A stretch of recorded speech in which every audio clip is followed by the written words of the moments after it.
अपने बच्चों को सिखाएंगे। लेकिन आपसे कहीं ज्यादा बुद्धिमान तो परमेश्वर है। हो सकता है आप अनपढ़ है, पढ़े लिखे नहीं है, आपका बच्चा पढ़ा लिखा हो और वो कह रहा है हमको गणित बताइए, तो आप क्या करेंगे? बता पाएंगे? नहीं। तो आपको कहना है ठीक है बेटा, तुम्हें नहीं आ रहा है ना, तुम पढ़ाई करो और उस परमेश्वर से कहो कि प्रभु इसके लिए हमें बुद्धि दो, इसके लिए हमें ज्ञान दो कि मैं इस सवाल को सही रीति से कर सकूं। वो बच्चा सीख जाएगा। कह रहा है कि देख, मैं अपने पिता का पुत्र था और अपनी माता का क्या था? अकेला दुलारा था। क्या था? दुलार करते करते जो लड़का 20 साल को ये खराब हुई तो तुम के दुलार देखा बोला नहीं करते। तब कहते हैं हमारा लड़का खराब होगा, किसके साथ? अरे होगा तो अपने दोस्तों के साथ घूमके खराब होगा। खराब हुआ आपके घर में या कर रहे किसको? दोस्त में तो कब गया होगा? 10 साल 15 साल के बाद में गया होगा। कितना साल आपके साथ था? सोचिए 5 साल 6 साल तो आपके साथ था। आप सोचिए, आप दोष लगा सकती है। क्यों? क्योंकि आदम भी दोष लगाया था, आप भी दोष लगा रहे हो। यहां पे लिखा है, कई बार लोग क्या करते हैं, देख मैं अपनी पिता का पुत्र था और अपनी माता का इकलौता दुलारा लड़का हुआ, हमारा कोई कुछ नहीं करेगा, हम तो अकेले लड़के हैं। लेकिन 4 पद में देखिए लिखा है, और मेरा पिता मुझसे यह कर सिखाता था, मेरा पिता मुझे यह कहकर सिखाता था क्या? कि तुम मेरे वचन पर,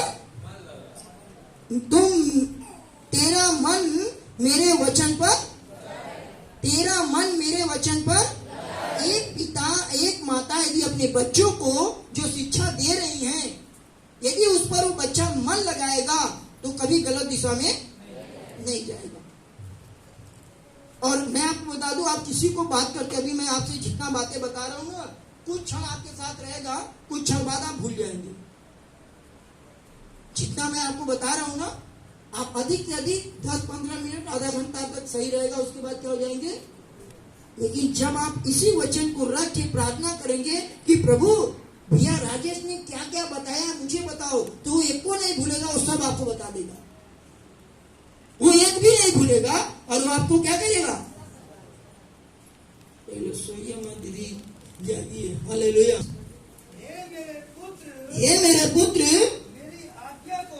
मेरी आज्ञा को मान और अपनी माता की शिक्षा को न कर। अब बदल जाएगा। आप अपने बारे में सोचिए कि जब आपके मम्मी पापा आपको सिखाए होंगे, ठीक है, आपके मम्मी पापा आपको बताए होंगे, तो कितनी बात आप नहीं माने होंगे, ठीक है। लेकिन आज यीशु जब आपके जीवन में आया तो आप क्या करने लगे?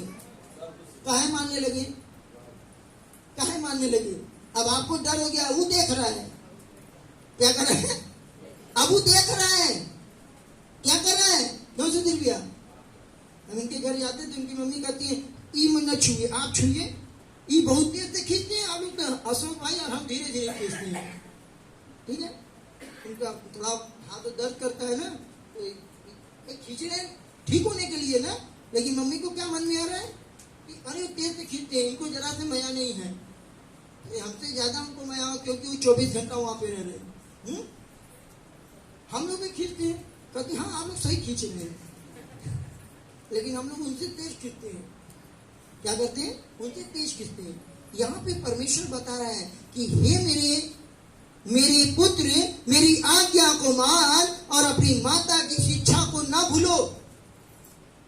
जब आप अपने बच्चों के साथ समय बिताएंगे प्रार्थना में, यदि आपका छोटा बच्चा है नहीं प्रार्थना कर पा रहा है, ठीक है, उसके साथ बैठिए, उसके सर पे हाथ रख के आप ही प्रार्थना करिए। आज लड्डू राजकुमार का बेटा है ना, हम लोग को बोलना नहीं पड़ता है। मैं आपको भी संडे की गवाही बताऊंगा, मैं शाम की प्रार्थना में नहीं था अगले संडे में। और आपकी आंखें कहाँ लगी है? आपकी आंखें अपने बच्चे पर नहीं लगी है। जिस दिन आपकी आंखें अपने बच्चे पर लगी रहेगी, आपको मालूम हो जाएगा कि आपके बच्चे आपके घर में क्या कर रहे हैं, चाहे वो बड़ा हो चाहे छोटा हो।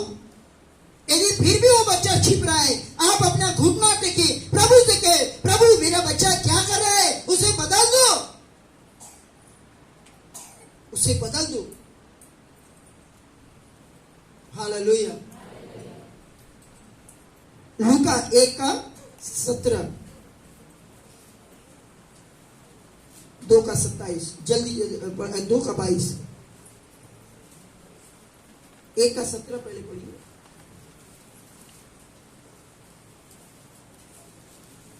नहीं मिला भैया, पढ़िए। आपके लिए एक अच्छा मार्ग तैयार करे, आपके लिए क्या दे? अच्छा मार्ग तैयार करे। और वो जा करके, हाँ इनका बेटा इनकी बेटी तो बहुत अच्छी है, इनके बच्चे तो बहुत अच्छे हैं। एक और घटना है बाइबल में, सामुएल के बारे में कितने लोग जानते हैं? सामुएल की माँ को जब परमेश्वर ने एक बेटा दिया तो मालूम है क्या की? वो ले जाकर प्रभु के चरणों में समर्पण कर दी। बोली कि ये बेटा मेरा नहीं है, ये बेटा आपका है, आप इसे चलाए। और मालूम है बेटा क्या हो गया? वो नबी बन गया, वो भविष्यवाणी करने वाला नबी बन गया। इसीलिए तो आज हम सामुएल की माँ को याद कर रहे हैं। क्या कर रहे हैं? सामुएल की माँ ने अपने बेटे को ये शिक्षा दिया था कि तुम परमेश्वर के चरणों में बैठो। सामुएल बैठा था, और आप पढ़ेंगे सामुएल को परमेश्वर ने 3 बार आवाज दिया, सामुएल सामुएल सामुएल। और वो क्या हो गया? एक भविष्यता बन गया। एलिया के बारे में आप पढ़ेंगे, एलिया भविष्यता था। उसके माता पिता क्या थे? उसके माता पिता एलिया को बताने वाले थे, सिखाने वाले थे। कहते हैं ना, यदि आपको ऊंचाई पे कोई ले जा रहा है तो कोई ना कोई आपके पीछे तो जरूर है, ठीक है? अभी साहिल भाई वो ऊंचाई पे जा रहे हैं तो उसमें योगदान भी है। किसका? पहला परमेश्वर, दूसरा ये सब कलीसिया मिलके क्या करेगी आपके लिए? ये योगदान है। जो आप परिश्रम कर रहे हैं वो फल आपको मिलेगा। आप अपने बच्चों के लिए मेहनत कर रहे हैं ना, घर बनवा रहे हैं, पैसा जुटा रहे हैं, मेहनत कर रहे हैं, मजदूरी कर रहे हैं, किसके लिए कर रहे हैं? लेकिन यदि आपका बच्चा आपकी बात नहीं मान रहा है, आपका बच्चा परमेश्वर का भय नहीं मान रहा है, आपका बच्चा परमेश्वर के चरणों में नहीं बैठ रहा है, तो ये सब संपत्ति बेकार है। क्यों? जब आप बुजुर्ग हो जाएंगे ना तो खोजेगा, पिताजी कितना पैसा रख ले हुआ, मम्मी कितना पैसा रख ले हैं, तो आपके पास कुछ नहीं, तो 1 लात मारेगा। कहेगा जब जवानी में आपको देना नहीं कि मैं बुढ़ौती में थोड़ी ना आपकी सेवा करेंगे। मेरे प्रिय भाई बहन, जब उसको आप अच्छी शिक्षा देंगे, परमेश्वर का भय मानना सिखाएंगे, तो बच्चा कहेगा मुझे दौलत नहीं चाहिए, मुझे पैसा नहीं चाहिए, मुझे घर नहीं चाहिए, मैं अपने माता पिता की सेवा करूंगा। तब वो पैसा नहीं खोजेगा, वो जानेगा कि यदि मैं परमेश्वर का बच्चा हूं, यदि मैं अपने माता पिता की सेवा नहीं करूंगा तो परमेश्वर हमें दंड देगा। क्या देगा? वो भय में, डर में, वो डर के मारे प्रभु की, वो अपने माता पिता की सेवा करेगा। कई वचन है हम लोग निकालेंगे। नीति वचन 3 का 11 और 12। नीति वचन 3 का 11 12। हे मेरे पुत्र, हाँ किसके? प्रभु की शिक्षा से मुंह न मोड़ना। हाँ, जब वह तुझे डांटे तो तू उसे बुरा न मानना, क्योंकि यहोवा जिससे प्रेम रखता है उसको डांटता है, हाँ जैसे कि बाप उस बेटे को जिसे वह अधिक चाहता है। हाँ, कह रहा है कि जैसा वो बाप है जो अपने बच्चे से बहुत ज्यादा प्यार करता है, वो क्यों डांटता है? कि उसका बच्चा सही रास्ते पे चले। कहाँ चले? आपको मालूम है इस समय बहुत तेजी से आप देखिए, शादी ब्याह तो वही है, आजकल पार्टी भी खूब मनाते हैं लोग, है ना? 4 लड़के मिल गए तो पार्टी चालू, 4 बहन मिल गए तो क्या हो गई?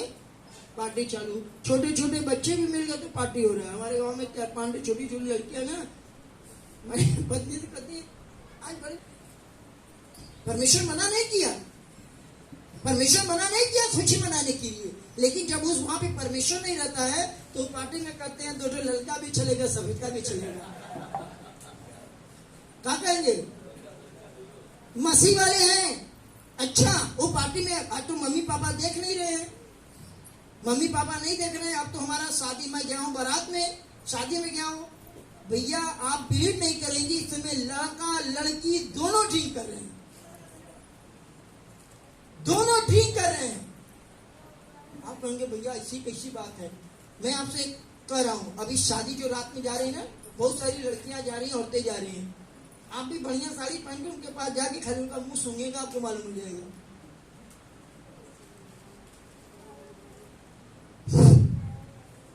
कौन सी शिक्षा दे रहे हैं? कह रहे हैं क्या इंजॉय करो? अरे कौन बोला इंजॉय मना कर रहा है? परमेश्वर मना किया है? नहीं, वो तो कह रहे हैं अच्छा खाओ, अच्छा पहनो, अच्छा रहो, डांस करो, सब करो। लेकिन ले लड़का, ले सफेद का, ले करीबा, सब चल रहा है। इसको बोला है क्या परमेश्वर? बोला है? कह रहे हैं इसके बिना तो इंजॉय होता ही नहीं है। इसके बिना तो इंजॉय,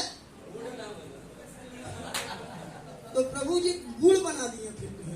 ठीक है, जब मूड तुहार ना बना था तब प्रभु मूड ना बनिए, तुहार क्या बना दिए? मूड बना दिए।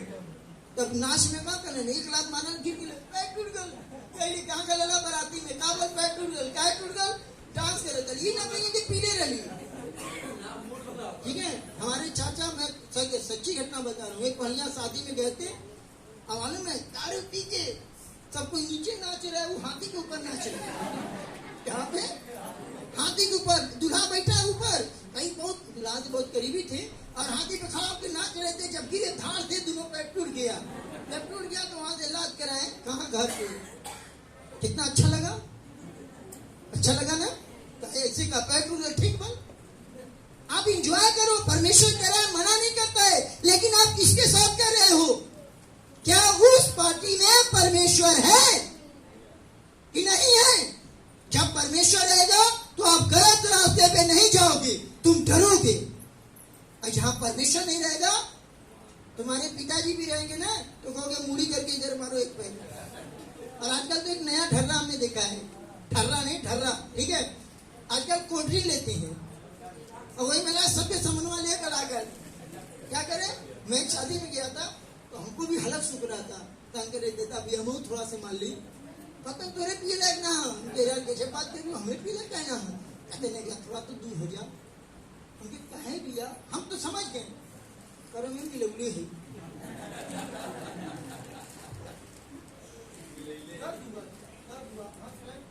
हमारे आगे पैदा बच्चा है, दर्द हुआ, बच्चे कहाँ जा रहे हैं, बेटा बेटी कहाँ जा रहे हैं? परमेश्वर का भय नहीं है,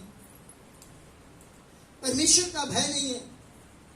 ये जब नशे में होते हैं तो आप देख लीजिए, इस समय व्यभिचार का पाप इस पे चढ़ के बोल रहा है, इस पे चढ़ के बोल रहा है। चाहे शादीशुदा है वो भी, और जो शादीशुदा नहीं है। क्यों? क्योंकि आपके ऊपर परमेश्वर राज नहीं कर रहा है, शैतान राज कर रहा है, और आप शैतान की चलाए चल रहे। परमेश्वर ऐसा नहीं है। जल्दी से पढ़े भैया, नीति वचन 13:24। जो बेटे पर छड़ी नहीं चलाता, हाँ, वह उसका बैरी है। क्या लिखा है? जो बेटे पे छड़ी नहीं चलाता, हाँ? वह उसका बैरी है, परंतु जो उससे प्रेम रखता है, वह यत्न से उसको शिक्षा देता है। आपको मालूम है कि आपका बेटा बेटी थोड़ा गलत कर रहे हैं तो उसको छड़ी भी लगाना पड़ेगा। क्या करना पड़ेगा? अब ऐसा मत मार दीजिए कि बच्चा मर जाए, कोई माता पिता ऐसा नहीं है कि ऐसा मारे। लेकिन जब छड़ी लगाते हैं तो बेटा बेटी मालूम क्या कहते हैं, अरे अब तो हम बड़े हो गए हैं। क्या हो गए हैं? आप उनसे कहिए ठीक है बेटा आप बड़े हो गए, अच्छी बात है, लेकिन हम उस परमेश्वर से हम भी छोटे हैं और तुम भी छोटे है कि नहीं? तुम हो सकता है हमसे लंबाई में बड़े हो, उम्र में बड़े नहीं होगे, हो सकता है मेरे ज्ञान में बड़े हो, लेकिन तुम भी बच्चे हो, हम भी बच्चे हैं। वो परमेश्वर बुरी बातों से खुश नहीं होता है। तो क्या तुम बच्चा बनना चाहते हो? तो उस परमेश्वर के सामने बैठो, हम भी बैठेंगे। हम तुम्हें छड़ी इसीलिए लगा रहे हैं कि तुम गलत काम कर रहे हो। अभी मैं बोल रहा था ना, लोग आजकल मोबाइल पूरी रात चला रहे हैं, नींद नहीं आ रहा है लोगों को। कितनी दुख की बात है। जवान बूढ़े बच्चे लड़के सब चला रहे हैं। क्या चला रहे हैं वो जानता है और परमेश्वर जानता है। आजकल तो स्कूल में बोल देते हैं कि ऑनलाइन पढ़ाई हो रहा है, अब माता पिता पूछ रहे क्या करे, पढ़ रहे हैं। अब माता पिता को ऑनलाइन बोल में नहीं हो गा रहे तो तुरंत वाइट कट। क्या हो जा रहा है, अरे पढ़ रहे तो उसको बताओ तो ये हम पढ़ रहे हैं ना, उसको समझाओ अपने माता पिता को, कट क्यों कर रहे हो, कुछ तो गड़बड़ है। कुछ नहीं, ज्यादा गड़बड़ है, बहुत ज्यादा गड़बड़ है। पढ़ाई चौपट नहीं हुई है भाई, हमें कहना है पढ़ाई अच्छी हुई है तो कम से कम आपका बच्चा आपके घर के सामने पढ़ रहा है ना, कम से कम आप उसको देख रहे हो, लेकिन वो छिपा रहा है तो आपका लड़का गलत है, मास्टर वहां से गलत नहीं पढ़ा रहा है, वो ऑनलाइन पढ़ा रहा है तो गलत पढ़ा रहा है। क्यों? क्योंकि वो सब दिखा रहा है ना। आपका बच्चा गलत है, क्या कर रहा है, वो छिप कर कुछ और कर रहा है, तो उसको क्या करेंगे, छड़ी लगाएंगे कि नहीं, लगाएंगे कि नहीं। हमारा छोटा जो लड्डू है जब तो छड़ी लग जाता है तो हमारे पास आता है, पता ही बचा ली तो हम पूछते हैं क्या किए हो, बताता है एकदम ईमानदारी से कि हम ही किए हैं, तो हम तुमको मारेंगे जब कस के तब, पता है चुप क्यों, तो कहता है आप नहीं मारेंगे। क्या कहता है, हम क्यों नहीं मारेंगे, अच्छा इतने ही जब ज्यादा ये कस के देते हैं ना तो भी हमको छोड़ के नहीं जाता है। क्यों? क्योंकि हमारी छड़ी में भी उसको प्यार नजर आता है, हमारी छड़ी में भी ऐसा नहीं है एकदम फिर शांत हो जाएगा। क्या हो जाएगा, छड़ी लगाना परमेश्वर कहता है बच्चों को लगाना है, उनको सिखाने के लिए, उनको बताने के लिए कि कहीं वो बच्चा आपका गलत दिशा में न चला जाए, गलत जगह न चला जाए। एक परिवार के साथ रहना है तो सबसे पहले अपने बच्चों को सही रास्ता दिखाएं। एक परिवार के साथ रहना है तो सबसे पहले माता पिता स्वयं परमेश्वर के साथ चले। जल्दी से 2 वचन और निकालेंगे, नीति वचन 29 का 15 और 17 तक। नीति वचन, छड़ी और डांट से बुद्धि प्राप्त होती है, परंतु जो लड़का यूं ही छोड़ा जाता है वह अपनी माता की लज्जा का कारण होता है। दुष्टों के बढ़ने से अपराध भी बढ़ता है, परंतु अंत में धर्मी लोग उनका गिरना देख लेते हैं। अपने बेटे की ताड़ना कर, तब उससे तुझे चैन मिलेगा और तेरा मन सुखी हो जाएगा। देखिए यहाँ पे बहुत लिखा है छड़ी और डांट से बुद्धि प्राप्त होती है। क्या चीज? छड़ी और डांट रहे हैं तो आपके बच्चे को बुद्धि के लिए डांट रहे हैं, और उसे कहे कि बेटा मैं क्यों डांट रहा हूं, क्योंकि तुमने गलत किया है। बेटी क्यों डांट रही है, क्योंकि तुमने गलत किया है। उसकी गलती को एहसास धरा के डांटे, उसको छड़ी लगाए और कहे परमेश्वर, कई बार अरे हम यीशु मसीह को मानते हैं, हमें छड़ी लगाने की क्या जरूरत है। फिर वो बच्चा आपके हाथ से निकल जाएगा, और जब अभी निकल जाएगा ना तो मैं आपको बता दूं वो जीवन भर नहीं सुधर पाएगा। फिर आप कहेंगे कि मैं अपने बच्चे को क्या किया। उसकी जिम्मेदारी हम और आप है। यदि नहीं हो पा रहा है, हम आपको एक सरल तरीका बता रहे हैं, आप घुटना टेके उस बच्चों के लिए केवल उपवास प्रार्थना करो, आपका बच्चा दौड़ता हुआ प्रभु के पास आ जाएगा, फिर वो बच्चा बदल जाएगा। हालेलुया। एक वचन और पढ़े भैया, 28 का 7 और एक लास्ट वचन है 13 का 20। पहले 28 का 7 पढ़िए। जो व्यवस्था का पालन करता वह समझदार होता है, परंतु उड़ाऊ का संगी अपने पिता का मुंह काला करता है। उड़ाऊ का बेटा क्या करता है, अपने पिता का मुंह। उड़ाऊ पुत्र की कहानी पढ़े कि नहीं? एक बाप के 2 बेटे थे, दोनों आकर बोले हमें संपत्ति दे दीजिए, हम इधर उधर जाएंगे। ठीक है, छोटा वाला अपना संपत्ति लिया लेके चला गया, सब उड़ा दिया। और एक समय मालूम है क्या हो गया, जो सुअर खाना खाते थे वो खाना खाता था। उसकी स्थिति आप सोचिए। जो पिता परमेश्वर से दूर होगा, जो अपने, अभी बहुत सारे बच्चे कहते ना हम चलेंगे विदेश कमा के आएंगे। कहाँ जाइए भैया, हम क्या मना कर रहे हैं, हम भी मना नहीं करेंगे। जब आप विदेश जाते हैं कमाने के लिए, खाना अपने से बनाना होगा, कपड़ा अपने से धोना होगा, ठीक है, दवा अपने से करना होगा। और यहाँ पे क्या करते हैं, मम्मी खाना बना देना, कपड़ा धो देना, ये कर देना, वो कर देना, और वहां पे क्या कर रहे हो,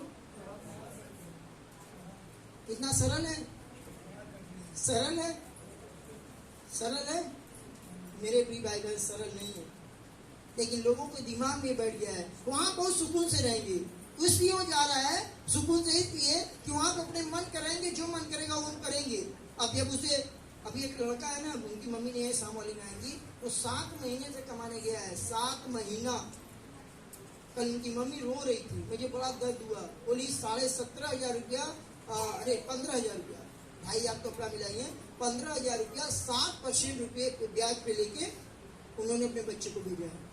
7% ब्याज पे 15,000 रुपया, और 7 महीने से एक को पैसा भी दी नहीं है, और 7% पे ब्याज छोड़ लीजिए। और 7 महीने तो लड़का बाहर कमा रहा है, आपको मालूम है 7 रुपया नहीं दिया है। अभी घर आया है, कल मैं उसके घर गया था, जब प्रार्थना कर बच्चे से पूछ रहा था, करा अभी पैसा नहीं मिला है, क्यों, क्या करे 7 महीने से पैसे नहीं मिला है, खाली खाना मिल रहा है। मोबाइल में 2 बार इनके मम्मी पापा पैसा भरवाए, 250 रुपया घर। वो बच्चा क्या कर रहा है आप सोचिए। माँ रो रही है, पिता रो रहा है कि मैं कर्जा करके अपने बेटे को भेजा हूँ बाहर कि वो कमा कर हमको कुछ देगा, और वो लड़का क्या कर रहा है, 7 महीने से हमको कल वादा किया, पास्टर जी 1 महीना और हमको मौका दिला दीजिए, 1 महीने में मैं पूरा पैसा रिटर्न कर दूंगा। उसके माता पिता तैयार नहीं है। हमने कहा एग्री करते हो, बोला हाँ। हमने कहा ठीक है जाओ, मैं तुम्हें 1 महीना और मौका दूंगा। मैंने उनके माता पिता बोला, हमने कहा 1 महीना छोड़ दीजिए, और जैसे इतना दिन कर चुका 1 महीना और सही, लेकिन 1 महीने बाद तुम्हें छोड़ेंगे नहीं, 1 महीने बाद तुम्हें परमेश्वर के चरणों में बैठाइए और कहिए प्रभु मेरा यही परिवार है, इसी परिवार को आशीष दिए। हालेलुया। लास्ट वचन पढ़ लीजिए भैया, 13 का 20। बुद्धिमानों की संगति कर, किसका? बुद्धिमानों की संगति कर, हाँ, तब तू भी बुद्धिमान हो जाएगा, बहुत से। परंतु मूर्खों का साथ नष्ट हो जाएगा। किसका संगति कर? बुद्धिमान। बुद्धिमान कौन है?